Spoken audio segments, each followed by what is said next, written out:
Hi అండి. అందరికీ నమస్కారం. ఈరోజు డాక్టర్ సుధాకర్ గారి కుటుంబానికి ఈ కుటుంబ ప్రభుత్వం వల్ల చాలా అంటే చాలా 100కి 100% న్యాయం జరిగిందని చెప్పుకోవాలి. ఎందుకంటే మీకు ఒకసారి గుర్తు చేస్తున్నాను. డాక్టర్ సుధాకర్ నర్సీపట్నం.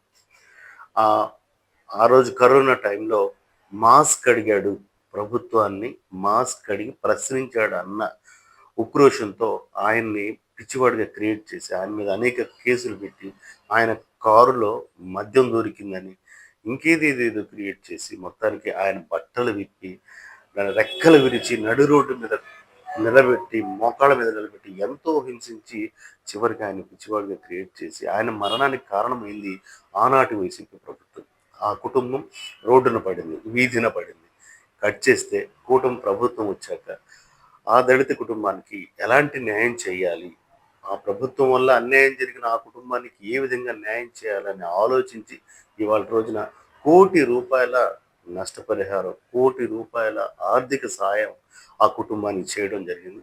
అదేవిధంగా ఆ కుటుంబంలో ఉన్న డాక్టర్ సుధాకర్ గారి అబ్బాయికి డిప్యూటీ తహసీల్దార్ పోస్ట్ ఇచ్చి ఆ కుటుంబాన్ని అన్ని విధాలా కూడా ఆదుకోవడం జరిగింది.